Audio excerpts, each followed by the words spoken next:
MP है प्रताप सिम्हा, वो BJP के ही एमपी है जिनके पास में वो घुसे। जो कोई एमपी साइन करता है और उनके परमिशन से, उनके साइन से अगर कोई गेस्ट आता है, विजिटर आता है, तो उनकी जिम्मेदारी। वो तो कॉलिन शक्कर उठाकर देखिए, वही कॉलिन शक्कर वही कहता है बात। भाई अगर मेरे साइन पर कोई आ जाते हैं असदुद्दीन ओवैसी एमपी के नाम पर, क्या हाल होता मेरा? क्या हाल होता भाई? आप जानते क्या हाल होता?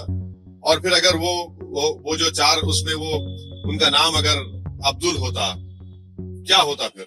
ये भी तो देख लीजिए। किशन कह रही है कि हम इनको आतंकवादी या वाकई नहीं कहेंगे, हम इनको भटके हुए बच्चे कहेंगे, क्योंकि ये अपनी आवाज बुलंद करने की कोशिश कर रहे थे। संजय राउत जी ने कहा है कि अपनी आवाज बुलंद करने की कोशिश कर रहे थे, देश की जो दशा है वो दर्शाने की कोशिश कर रहे थे।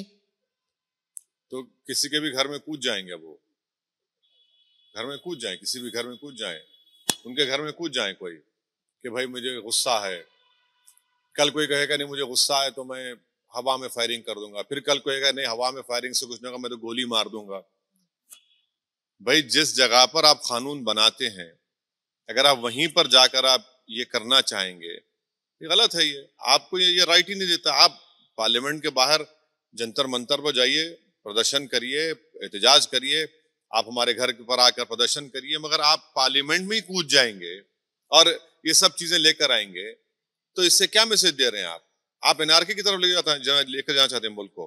ठीक है, मैं मानता हूं देश में एनआरकी हो रही है, तो इसका ये मतलब नहीं है कि पार्लियामेंट में एनआरकी हो जाए।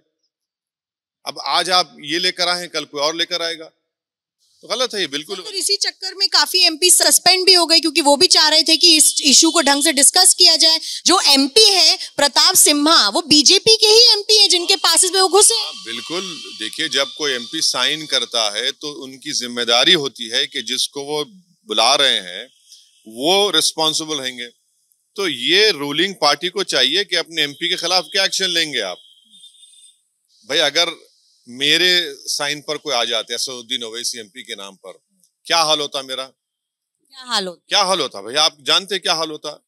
और फिर अगर वो जो चार उसमें वो उनका नाम अगर अब्दुल होता, क्या होता फिर? ये भी तो देख लीजिए। तो यकीनन ये दिल्ली पुलिस की फेलियर है, इंटेलिजेंस की फेलियर है। अब ये सब होने के बाद बोलते कि इतने 4 दिन से मीटिंग कर रहे थे, फुलां कर रहे थे। अरे भैया आपको पहले क्यों नहीं मालूम होता? पेगासस डाल देते आप उन लोगों में, सब में। ये आपकी नाकामी है।